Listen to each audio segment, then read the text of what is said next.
avec OCP, le pari de l'Afrique pour développer son agriculture. Le groupe OCP, partenaire exclusif de la thématique agriculture sur Africa 24.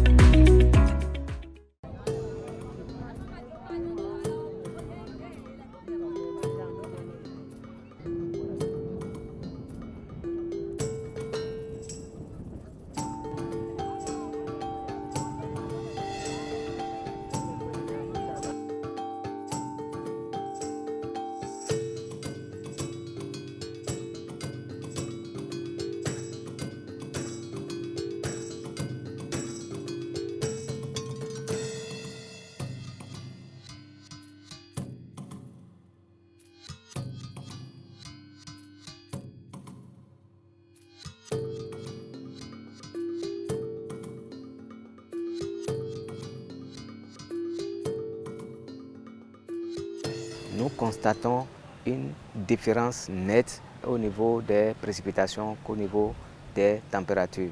Nous assistons au bouleversement du cycle saisonnier, à la baisse de la productivité. Pour sauver l'environnement, il faut qu'on mette au moins 0,4% de carbone dans le sol. Chaque année, on appelle ça 4 pour 1000. Au Bénin, comme dans la grande majorité des pays africains, le secteur agricole dépend fortement des conditions météorologiques et des incidences des saisons et du climat. Au laboratoire de la climatologie de la Faculté des sciences humaines et sociales de l'école doctorale pluridisciplinaire à l'université d'Abomey-Calavi, les analyses des chercheurs ont montré qu'il y a une évolution au niveau du continuum pluviométrique et thermométrique. Un contexte de variabilité climatique qui affecte le secteur agricole du pays. Les analyses du même laboratoire, recoupées par d'autres examens réalisés ailleurs, montrent que les cultures du maïs ont connu une baisse de rendement de 18% par rapport à la production de 1,4 tonnes par hectare obtenue quelques années plus tôt par les agriculteurs. En comparant les séries trentenaires des années 60 à 90 et des années 90 jusqu'à nos jours, nous constatons une différence nette au niveau des précipitations qu'au niveau des températures. Quand je prends les précipitations, voyez, au cours donc des deux séries, la comparaison montre que nous avons assisté à une diminution des hauteurs de pluie pendant les mois de culture de plus de 30%. Et encore plus grave, c'est que le nombre de jours pluvieux par an a diminué de 15%. En ce qui concerne les températures, nous avons constaté que les températures ont augmenté en moyenne d'1 degré, ce qui est déjà trop pour le développement des cultures. Les réchauffements climatiques sont d'office les conséquences directes de l'insécurité alimentaire de nos jours.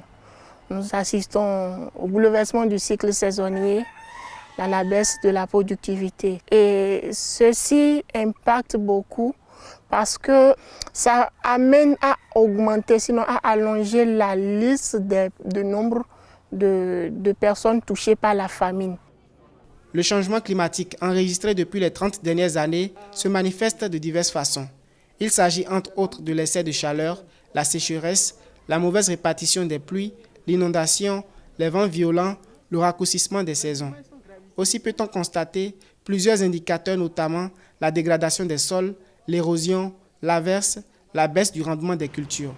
Le changement climatique engendre aussi de nombreuses contraintes sur la production agricole, animale et sur l'homme. On peut avoir la baisse des cultures.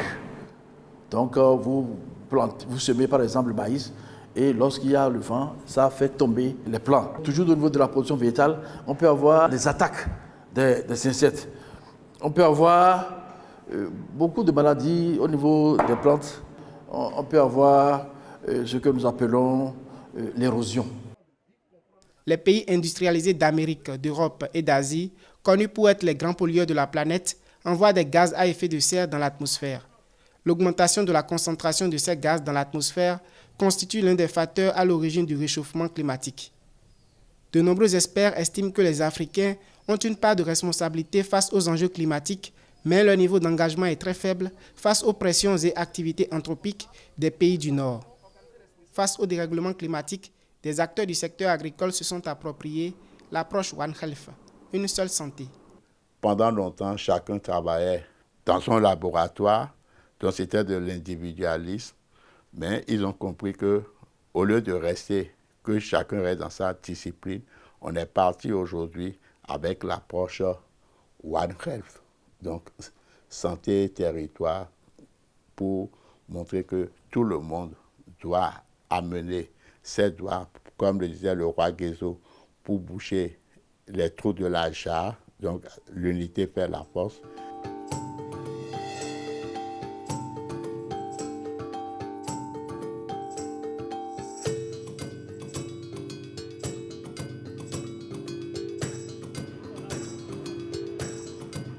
À Porto-Novo, la capitale politique du Bénin, le centre régional Songhai développe depuis près de 36 ans l'agriculture intégrée, un concept qui vise la renaissance africaine.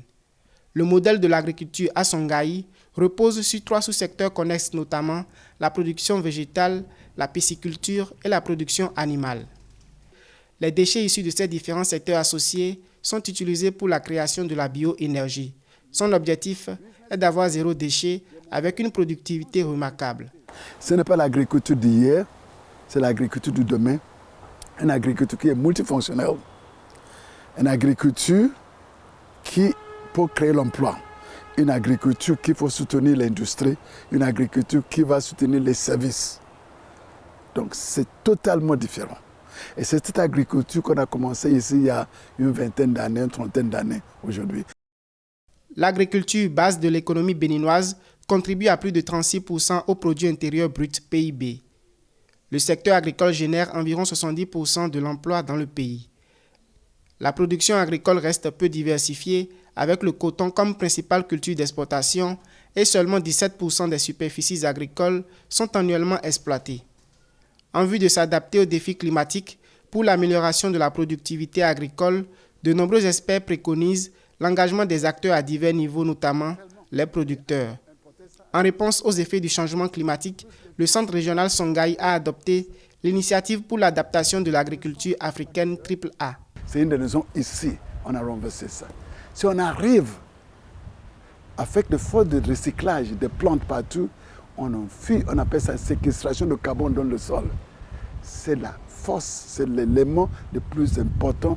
Une fois qu'on a fait séquestrer le carbone, ça va faire exploser des micro-organismes extraordinaires qui nous aident à renverser les effets du changement climatique. Selon le Fonds international de développement agricole FIDA, l'agriculture demeure tributaire des précipitations et vulnérable au changement climatique au Bénin. Les petites exploitations estimées à 550 000 ont une superficie moyenne de 1,7 hectare et sont consacrées principalement à l'agriculture de subsistance.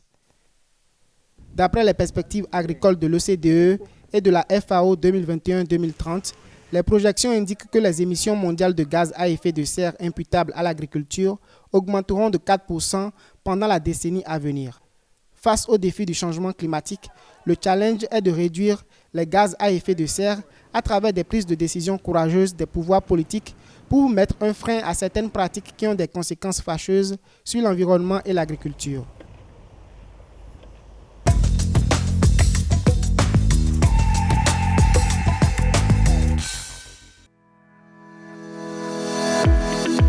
Avec OCP, le pari de l'Afrique pour développer son agriculture. Le groupe OCP, partenaire exclusif de la thématique agriculture sur Africa 24.